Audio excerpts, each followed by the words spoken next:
राष्ट्र सर्वप्रथम, राष्ट्र सर्वप्रथम, राष्ट्र सर्वप्रथम, राष्ट्र सर्वप्रथम। राष्ट्र सर्वप्रथम की बात कार्यक्रम में आप सभी राष्ट्रवासियों का हार्दिक स्वागत है। प्रधानमंत्री नरेंद्र मोदी ने 17 जनवरी 2026 को पश्चिम बंगाल के मालदा में 3,250 करोड़ रुपए से अधिक की लागत वाली रेल और सड़क अवसंरचना परियोजनाओं का उद्घाटन और शिलान्यास किया।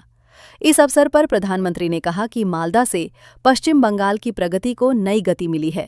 उन्होंने देश की पहली वंदे भारत स्लीपर ट्रेन की शुरुआत को भारतीय रेल के आधुनिकीकरण की दिशा में बड़ा कदम बताया।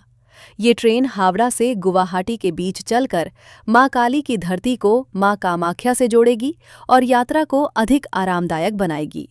प्रधानमंत्री ने बंगाल को 4 नई अमृत भारत एक्सप्रेस ट्रेनें मिलने की घोषणा भी की, जिससे उत्तर बंगाल की कनेक्टिविटी दक्षिण और पश्चिम भारत से मजबूत होगी।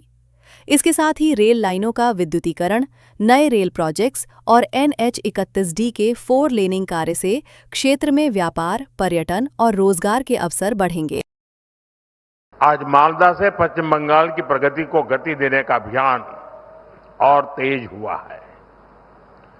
थोड़ी देर पहले पश्चिम बंगाल के विकास से जुड़े अनेक प्रोजेक्ट्स का शिलान्यास और लोकार्पण हुआ है। नई रेल सेवाएं पश्चिम बंगाल को मिली हैं। इन प्रोजेक्ट से यहां के लोगों के लिए यात्रा आसान होगी और व्यापार कारोबार भी आसान बनेगा। यहां जो ट्रेन मेंटेनेंस से जुड़ी नई सुविधाएं बनी हैं, इससे बंगाल के नौजवानों को नए अवसर मिलेंगे। साथियों, बंगाल की इस पावन भूमि से आज भारतीय रेल के आधुनिकीकरण की तरफ एक और बड़ा कदम उठाया गया है। आज से भारत में वंदे भारत स्लीपर ट्रेनों की शुरुआत हो रही है। ये नई वंदे भारत स्लीपर ट्रेन देशवासियों के लंबे सफर को और आरामदायक बनाएगी, शानदार बनाएगी, यादगार बनाएगी। विकसित भारत की ट्रेनों ये कैसी होनी चाहिए, इस वंदे भारत स्लीपर ट्रेन में आप साफ साफ नजर आता है। कभी हम तस्वीरों में, वीडियो में विदेशों की ट्रेनों को देखकर कहा करते थे कि काश ऐसी ट्रेनें भारत में होती। आज हम उसी सपने को हकीकत में बदलते हुए देख रहे हैं। ये Vande Bharat train made in India है। इसे बनाने में हम भारतीयों का पसीना लगा है। देश की ये पहली वंदे भारत स्लीपर ट्रेन मां काली की धरती को मां कामाख्या की भूमि इसको जोड़ रही है। आने वाले समय में पूरे देश में इस आधुनिक ट्रेन का विस्तार होगा। मैं बंगाल को, असम को, पूरे देश को इस आधुनिक स्लीपर ट्रेन के लिए बहुत बहुत बधाई देता हूं। साथियों, आज भारतीय रेल कायाकल्प के दौर से गुजर रही है। रेलवे का बिजलीकरण हो रहा है, रेलवे स्टेशन आधुनिक हो रहे हैं। आज पश्चिम बंगाल सहित देश में 150 से अधिक वंदे भारत ट्रेनें चल रही है। इसके साथ साथ आधुनिक और तेज गति की ट्रेनों का पूरा नेटवर्क बन रहा है और इसका बहुत बड़ा फायदा बंगाल के गरीब और मिडिल क्लास परिवारों को हो रहा है। साथियों, आज बंगाल को 4 और आधुनिक अमृत भारत एक्सप्रेस ट्रेनें मिली हैं। New Jalpaiguri Nagercoil Amrit Bharat express, new Jalpaiguri से तिरुचिरापल्ली अमृत भारत एक्सप्रेस, अलीपुर द्वार बेंगलुरु अमृत भारत एक्सप्रेस, अलीपुर द्वार मुंबई अमृत भारत एक्सप्रेस। इससे बंगाल और खास तौर पर उत्तर बंगाल की दक्षिण और पश्चिम भारत से कनेक्टिविटी और सशक्त होगी। विशेष रूप से जो यात्री बंगाल और पूर्वी भारत की यात्रा के लिए देश के अलग अलग हिस्सों से आते हैं, जो गंगा सागर, दक्षिणेश्वर और कालीघाट के दर्शन को आते हैं, जो लोग यहां से तमिलनाडु और महाराष्ट्र जाते हैं, ये अमृत भारत एक्सप्रेस ट्रेनें उनके सफर को और आसान बनाएगी। साथियों, आज भारतीय रेल आधुनिक होने के साथ साथ आत्मनिर्भर भी हो रही है। साथियों, भारत को जोड़ना हमारी प्राथमिकता है।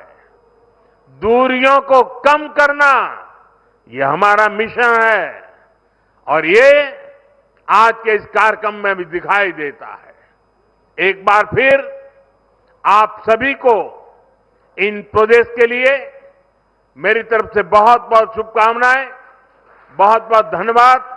दिल्ली के मोतीनगर विधानसभा क्षेत्र में बुनियादी ढांचे को मजबूत करने की दिशा में एक बड़ा कदम उठाते हुए 135 करोड़ से अधिक की विकास परियोजनाओं का शिलान्यास किया गया। कार्यक्रम मुख्यमंत्री रेखा गुप्ता के नेतृत्व में आयोजित हुआ, जिसमें नई दिल्ली लोकसभा क्षेत्र की सांसद बांसुरी स्वराज, कैबिनेट मंत्री प्रवेश साहिब सिंह वर्मा तथा मोतीनगर विधानसभा के विधायक हरीश मदन लाल खुराना प्रमुख रूप से उपस्थित रहे।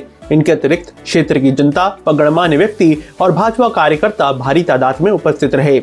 बताया जा रहा है कि परियोजनाओं के पूरा होने से क्षेत्र के 2 लाख से अधिक नागरिकों को प्रत्यक्ष रूप से लाभ मिलने की उम्मीद है। जानकारी के अनुसार विकास कार्यों में दिल्ली सरकार के विभिन्न विभागों का सहयोग शामिल रहेगा। इन प्रमुख परियोजनाओं में कीर्तिनगर में फुट ओवर ब्रिज का निर्माण, सुदर्शन पार्क का विकास, करमपुरा में नजफगढ़ ड्रेन पर 2 लेन पुल का निर्माण, 67 नई सीवर पाइपलाइन परियोजनाएं और 72 सड़क परियोजनाएं शामिल रहीं। इसके अलावा नालियों के निर्माण और नई सड़कों के कार्य भी जल्द शुरू किए जाएंगे। कार्यक्रम को संबोधित करते हुए मुख्यमंत्री रेखा गुप्ता ने इस अवसर को सच में खुशी का अवसर बताते हुए कहा कि मोतीनगर दिल्ली के शेर मदन लाल खुराना की कर्मभूमि है और उनके अधूरे सपनों को पूरा करना सरकार की प्राथमिकता है। आज सच में बड़ा खुशी का अवसर है कि जिस क्षेत्र में मैं आई हूँ, उस क्षेत्र जो भाई प्रवेश वर्मा जी ने बताया कि दिल्ली के शेर कहे जाने वाले आदरणीय मदन लाल जी खुराना की कर्म भूमि है। इस क्षेत्र से आप सबके बीच में पहुंच के मुझे दिल की गहराई से खुशी हो रही है। तो हमने एक निर्णय जो मुट्ठी बांध के लिया कि जो सपने उनके दिल्ली के लिए अधूरे रह गए थे, वो हम चारों मिलके पूरा करेंगे। एक एक काम जो कहीं छूट गया था या पिछली 15 साल वाली सरकारों ने, 11 साल वाली सरकारों ने ध्यान ही नहीं दिया था, उनको पूरा करने की जिम्मेदारी अब हमारे कंधों पे है। तो आज उनके बेटे और उनकी बेटियां ये चारों मिलकर के संकल्पित है कि दिल्ली को विकसित दिल्ली बनाना है। और इसीलिए इस विधानसभा जिसके विधायक भाई हरीश हो, जिसकी सांसद बांसुरी जी हो, मैं जितना फंड दे दूं उतना कम है। एक भी समस्या इस विधानसभा में बाकी नहीं रहनी चाहिए जो मेरे आदरणीय खुराना जी की कर्म भूमि हो। आज उनके सपनों को पूरा करते हुए दिल्ली में भाजपा की सरकार है। 27 साल बाद दिल्ली में भाजपा की सरकार बनी है, पर अगले 27 साल तक कमर तोड़ मेहनत करने की शक्ति रखती है। दिन रात मेहनत करनी है हरीश भाई क्षेत्र के लिए, बड़े प्यार से। तो एक एक व्यक्ति ने सालों तक इस क्षेत्र की जनता की सेवा की है, पर अब जाकर के उन सपनों के पूरा करने का समय आया है, जहां ना कोई सड़क टूटी होनी चाहिए, ना कोई सीवर ओवरफ्लो हो, ना कोई नाली खराब हो, ना कोई पार्क गंदा हो। ये सारे काम अब हम सबकी जिम्मेवारी है, ये करें हम। पूरा क्षेत्र ऐसे चमके जिसमें हर एक निवासी का मन खुश होना चाहिए। और इसीलिए दिन रात मेहनत करके मात्र इस 10 महीने के समय में आपने 150 करोड़ रुपए के काम अपने क्षेत्र में लगवाए। ये आपकी मेहनत की भी मैं दाद देती हूँ। तो आप सबको मेरा बहुत बहुत प्रणाम। जय श्री राम। वहीं दूसरी ओर विधायक हरीश मंदल लाल खुराना ने भी कार्यक्रम को संबोधित करते हुए कहा कि नाली, सड़क और नए पुलों से जुड़ी परियोजनाएं मोती नगर विधानसभा की तस्वीर बदल देंगी। उन्होंने बताया कि सभी संबंधित विभागों के अधिकारी मौके पर मौजूद हैं ताकि कार्यों का समयबद्ध क्रियान्वयन सुनिश्चित किया जा सके।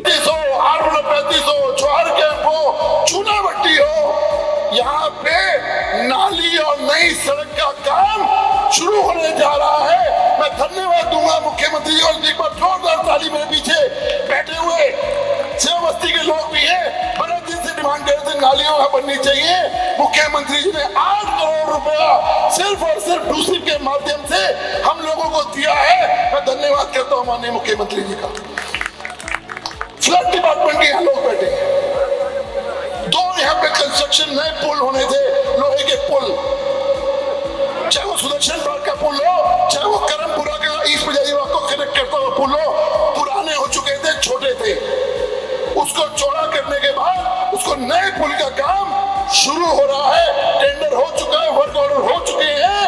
एक बार जोरदार ताली मेरे मुख्यमंत्री जी के लिए होनी चाहिए। मीडिया से बात करते हुए कैबिनेट मंत्री प्रवेश साहिब सिंह वर्मा ने कहा कि अपनी विधानसभा में इतना बड़ा फंड लाना छोटी बात नहीं है। उन्होंने क्षेत्रीय विधायक हरीश मंदल लाल खुराना की तारीफ की और कहा कि इन परियोजनाओं के माध्यम से सड़क, सीवर तथा अन्य बुनियादी समस्याओं का समाधान जल्द हो सकेगा। हमारे दिल्ली के पूर्व मुख्यमंत्री श्री मदन लाल खुराना जी का ये मंदिर रहा, उन्होंने यहाँ पे बड़ी सेवा करी। आज हमारे भाई हरीश खुराना जी सारे कामों को आगे बढ़ा रहे हैं। 135 करोड़ रुपए अपनी विधानसभा में लेके आना कोई छोटी बात नहीं है। और दिल्ली के मुख्यमंत्री जी ने हमेशा कहा है कि आपको अपने क्षेत्र के कार्यों के लिए जितना पैसे की जरूरत है वो हम देंगे। तो हमें हमारे विधायक हर कार्य के पीछे पड़कर उनके फाइलों को पास करा के, सारे टेंडर प्रोसेस को करा के, वर्क अवार्ड करा के, तो इतने कम समय में 135 करोड़ रुपए के काम अपने क्षेत्र में लेके आना बहुत बड़ी बात है। मैं पूरे मोती नगर विधानसभा के सभी लोगों को बहुत बहुत बधाई देता हूँ। और ये अनेकों काम आप पीछे देख रहे हैं बोर्ड पे, चाहे वो पानी का काम हो, सीवर लाइन का हो, सड़क का हो, गलियों का हो, नालियों का हो, लाइट का हो, सारे काम उन्होंने यहाँ पे लिए हैं। तो बहुत ही जल्दी मोती नगर विधानसभा में जो पिछले 11 साल से समस्याओं का अभाव है, जो बहुत सारी समस्याएं हैं, तो आज वो सारी समस्याएं खत्म होती हमको नजर आएंगी। 1 साल में पूरी मोती नगर विधानसभा नए लुक में हमको दिखाई दे। वहीं नई दिल्ली लोकसभा क्षेत्र की सांसद बांसुरी स्वराज ने मुख्यमंत्री का धन्यवाद करते हुए कहा कि मुख्यमंत्री रेखा गुप्ता के नेतृत्व में हो रहे यह विकास कार्य नई दिल्ली संसदीय क्षेत्र के मतदाताओं की वोट की ताकत का परिणाम है। उन्होंने इन सभी विकास कार्यों के लिए क्षेत्रवासियों को बधाई दी। मैं बहुत बहुत आभार व्यक्त करती हूँ हमारे माननीय मुख्यमंत्री श्रीमती रेखा गुप्ता जी का।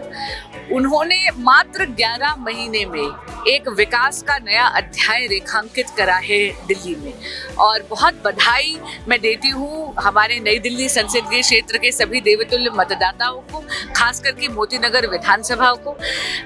आप सभी के एक वोट की ताकत है कि आज यहाँ पर विधायक जी के अथक प्रयासों से हरीश खुराना जी जो हमारे बहुत ही लोकप्रिय विधायक हैं यहाँ कर, माननीय मंत्री खास करके जो पीडब्ल्यूडी के मिनिस्टर यहाँ पर आए हैं, हमारे बड़े भाई आदरणीय प्रवेश साहिब सिंह जी के अथक प्रयासों से, और एक शायद छोटी गिलहरी जैसी भूमिका निभाने का सौभाग्य आपने मुझे भी दिया। हमारे आग्रह मात्र पर आज माननीय मुख्यमंत्री जी ने ये सुनिश्चित कर दिया कि 135 करोड़ की विकास की परियोजनाओं का वो यहाँ पर उद्घाटन कर रही हैं। मैं बहुत धन्यवाद देती हूँ कि कभी भी माननीय मुख्यमंत्री रेखा गुप्ता जी ने कभी भी ना फंडिंग की दिक्कत व्यक्त करी है, और हमेशा वो बस ये कहती कि आप विकास का कार्य लाइए, और चुटकियों में वो काम करती हैं। बहुत बहुत धन्यवाद उनका और दिल्ली की जनता को बहुत बधाई। उत्तर प्रदेश में न्यायिक अवसंरचना को सशक्त बनाने की दिशा में एक महत्वपूर्ण कदम उठाया गया। जनपद चंदौली, महोबा, अमेठी, शामली, हाथरस एवं औरैया में एकीकृत न्यायालय परिसर के शिलान्यास कार्यक्रम का आयोजन किया गया। इन आधुनिक न्यायालय परिसरों के निर्माण से वादकारियों, अधिवक्ताओं और न्यायिक अधिकारियों को बेहतर सुविधाएं मिलेंगी तथा न्यायिक कार्यों में गति आएगी। प्रस्तावित परिसरों में न्यायालय कक्ष, अधिवक्ता कक्ष, रिकॉर्ड रूम, ई-कोर्ट सुविधाएं, प्रतीक्षालय और अन्य आधारभूत सुविधाएं विकसित की जाएंगी। इससे लंबित मामलों के त्वरित निस्तारण में मदद मिलेगी और आम नागरिकों को सुलभ व पारदर्शी न्याय मिलेगा।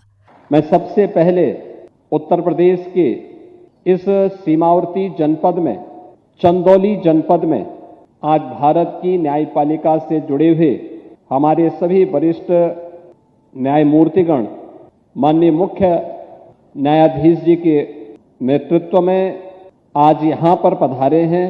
मैं काशी विश्वनाथ की इस पावन धरा पर, बाबा कीनानाथ की इस पावन धरा पर उनका और सभी माननीय न्यायमूर्तियों का उत्तर प्रदेश की जनता की ओर से और आप सभी बार से जुड़े हुए और चंदौली जनपद के साथ साथ इन सभी जनपदों के नागरिकों की ओर से, अधिवक्ताओं की ओर से हृदय से मैं स्वागत करता हूं, अभिनंदन करता हूं।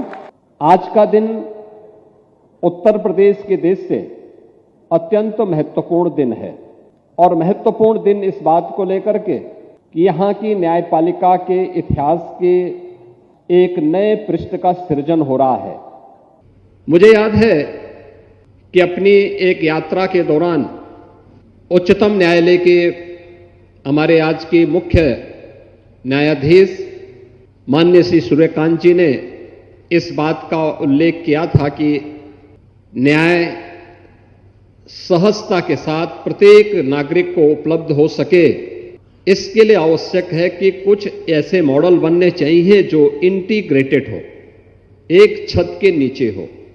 हम सब इस बात को जानते हैं कि आदरणीय प्रधानमंत्री श्री नरेंद्र मोदी जी ने 2014 में आने के बाद देशवासियों को ईज ऑफ डूइंग बिजनेस और ईज ऑफ लिविंग के लक्ष्य को प्राप्त करने के लिए तमाम प्रकार के रिफॉर्म किए। इंफ्रास्ट्रक्चर को देश के अंदर अत्याधुनिक बनाने की दिशा में कदम बढ़ाए। आदरणीय प्रधानमंत्री जी की प्रेरणा और प्रयागराज के उस कार्यक्रम में जब आज के मुख्य न्यायाधीश महोदय ने इस बात के लिए कि कोर्ट कॉम्प्लेक्स भी इंटीग्रेटेड होना चाहिए, हम लोगों ने उत्तर प्रदेश के अंदर कार्य करना प्रारंभ किया।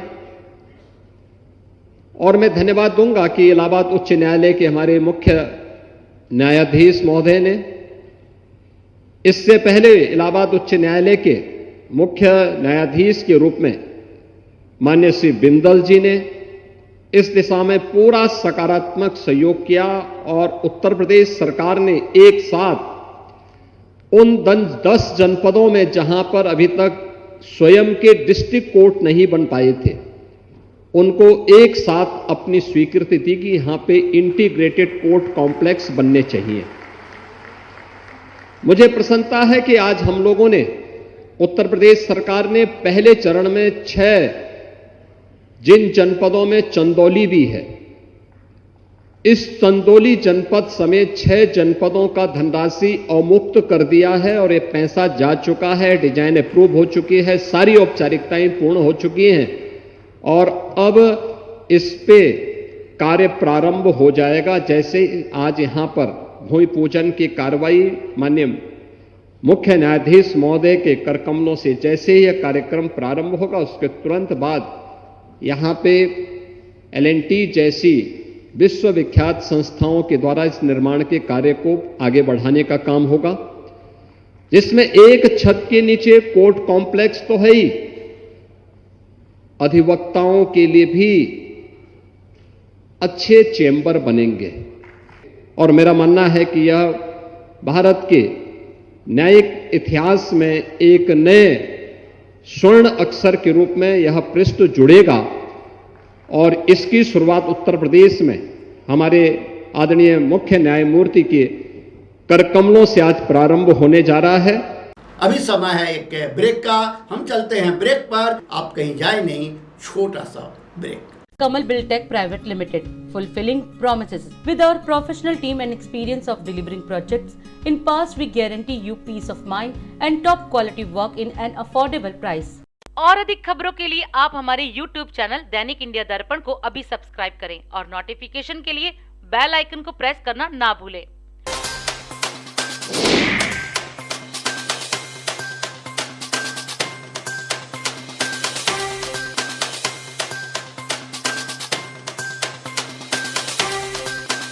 राष्ट्र सर्वप्रथम की बात कार्यक्रम में ब्रेक के बाद एक बार फिर आप सभी राष्ट्रवासियों का स्वागत। दिल्ली की पूर्व मुख्यमंत्री आतिशी मार्लेना द्वारा दिल्ली विधानसभा में 6 जनवरी को किए गए टिप्पणी को लेकर दिल्ली प्रदेश भाजपा अध्यक्ष वीरेंद्र सचदेवा ने प्रेस वार्ता को संबोधित किया। इस अवसर पर उन्होंने आम आदमी पार्टी नीत पंजाब सरकार द्वारा जल्दबाजी में जांच करने का आरोप लगाया। उन्होंने कहा कि पंजाब की कोर्ट में जो वीडियो रखा गया वो दिल्ली विधानसभा का नहीं था बल्कि डॉक्टर्ड था। प्रेस वार्ता के माध्यम से उन्होंने एक बार फिर आतिशी पर कार्रवाई की मांग की। आज सुबह माननीय विधानसभा अध्यक्ष श्रीमान विजेंद्र गुप्ता जी ने पूरी जांच रिपोर्ट सार्वजनिक की है जो मूल रिकॉर्डिंग पर आधारित है और उसको देखने के बाद किसी तरह के कोई संदेह की गुंजाइश रहती नहीं है। 6 जनवरी को दिल्ली विधानसभा में सिख गुरु साहिबान के लेकर जो अभद्र टिप्पणी आतिशी मार्लेना ने की थी, इस जांच ने ये स्थापित किया है कि उन्होंने अपराध किया है। और मुझे 2-3 चीज़ें और पूछनी है आम आदमी पार्टी से, अरविंद केजरीवाल से। जिस जालंधर कोर्ट के ऑर्डर का वो जिक्र कर रहे हैं वो केस किस नाम से है? State versus Meta INC and corporation. और उस केस में कपिल मिश्रा या किसी और पार्टी को दोषी ठहराया ही नहीं गया। अगर आप उस केस को देखेंगे तो उसमें सोशल मीडिया प्लेटफॉर्म्स को दोषी ठहराया गया है। तो फैक्ट्स को कैसे डेलिब्रेट तरीके से आप रखने की कोशिश कर रहे हैं, ये आम आदमी पार्टी का कृत्य दिखाता है। और इनकी हड़बड़ी देखिए, 6 जनवरी को आतिशी मार्लेना बयान देती हैं, 7 तारीख को दोपहर 1:30-2 बजे के बाद सोशल मीडिया पे कपिल मिश्रा या बाकी लोग उसको डालते हैं और 7 तारीख को ही पंजाब में एफआईआर दर्ज हो जाती है। और इतनी जल्दी इन्वेस्टिगेशन होती है कि 7 तारीख को एफआईआर होती है, 8 को फोरेंसिक जांच के लिए भेजा जाता है और बिना वीडियो का सोर्स जाने उसकी रिपोर्ट आ जाती है। ये पूरा का पूरा ड्रामा अरविंद केजरीवाल की पंजाब की सरकार द्वारा पंजाब की जो एफएसएल है उसके कंधे पर बंदूक रख के चलाया जा रहा है। और केस किसने किया? पंजाब सरकार ने किया। घटना कहाँ हुई? दिल्ली विधानसभा में। तो पंजाब सरकार का क्या प्रेरोगेटिव है?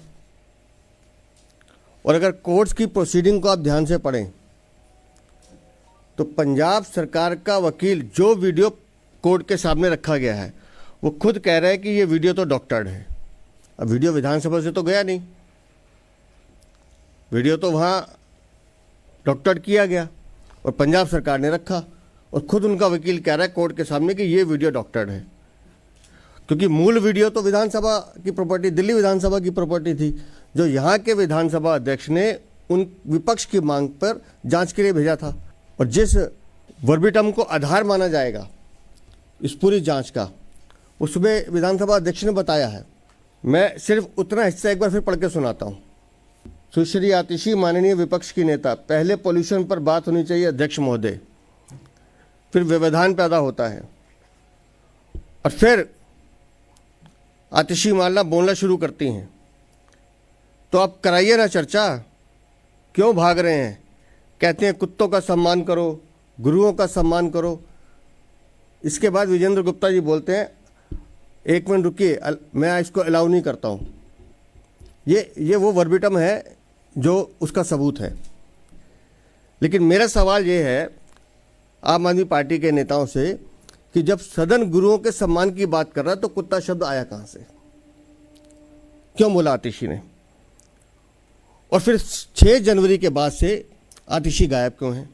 दिल्ली प्रदेश की यह मांग है कि विधानसभा अध्यक्ष आतिशी मारलेना के खिलाफ कानूनी कार्रवाई करें। भाजपा प्रदेश अध्यक्ष वीरेंद्र सचदेवा की प्रेस वार्ता के जवाब में दिल्ली आम आदमी पार्टी अध्यक्ष सौरभ भारद्वाज ने भी प्रेस वार्ता की। उन्होंने दावा किया कि दिल्ली की जांच में जो तथ्य सामने आए वही तथ्य पंजाब सरकार द्वारा की जांच रिपोर्ट में भी सामने आया। उन्होंने एक बार फिर कहा कि आम आदमी पार्टी नेत्री द्वारा गुरु शब्द का इस्तेमाल अपने वक्तव्य में नहीं किया गया। दोस्तों, 3 दिन पहले मैंने इसी कुर्सी पर बैठ के आप लोगों को बता दिया था कि इनकी फॉरेंसिक रिपोर्ट में क्या आएगा, और आधे सच की पूरी प्रेस वार्ता आज आपने सुबह सुबह सुन ली। और मैं अब पूरी जिम्मेदारी से कह सकता हूं कि जो पंजाब की फॉरेंसिक रिपोर्ट ने कहा लगभग वही दिल्ली की फॉरेंसिक रिपोर्ट ने भी कहा। फॉरेंसिक रिपोर्ट में पंजाब की सरकार ने साफ साफ कह दिया कि गुरु शब्द का इस्तेमाल नहीं हुआ, तो दिल्ली की सरकार की फॉरेंसिक लैब ने वही बात घुमा के कही, यानी कि यह बात नहीं कही कि गुरु शब्द का इस्तेमाल हुआ है। और यही फॉरेंसिक में नापना था, यही उसमें जांचना था। ये तो 3 दिन पहले हमने ही बता दिया कि ये जो वीडियो है दिल्ली विधानसभा की है, ये जो इसमें बोल रही है वो आतिशी जी बोल रही है, जो दूसरे व्यक्ति बोल रहे हैं वो विजेंद्र गुप्ता बोल रहे हैं। क्या शब्द बोले गए आतिशी जी द्वारा? फॉरेंसिक रिपोर्ट इसकी होनी थी।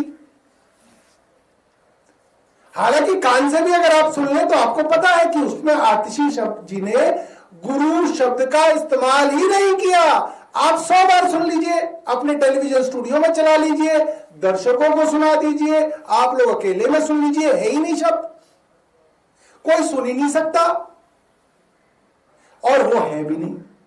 यही पता करना था फॉरेंसिक लैब को कि क्या आतिशी ने ये शब्द बोले। उसके ऊपर फॉरेंसिक रिपोर्ट बिल्कुल चुप है। इसका मतलब ये शब्द नहीं बोले गए।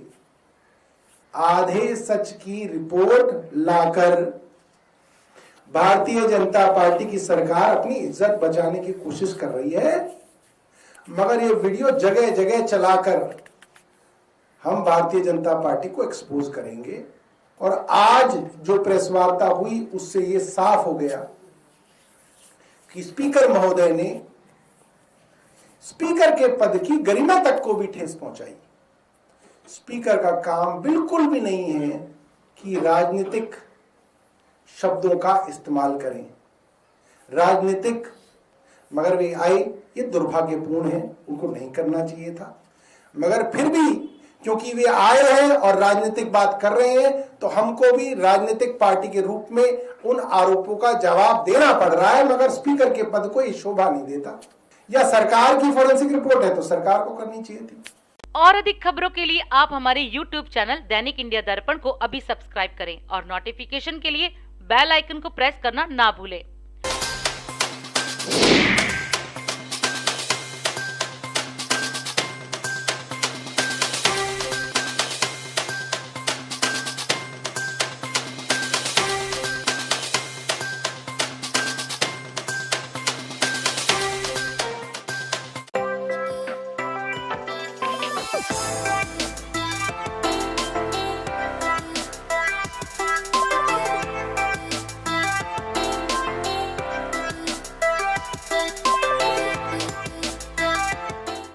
आज हम इस कार्यक्रम में आपसे विदा लेते हैं। आप अन्य खबरों के लिए बने रहे। राष्ट्र सर्वप्रथम, वंदे मातरम, जाग उठा है भारत। राष्ट्र सर्वप्रथम, राष्ट्र सर्वप्रथम।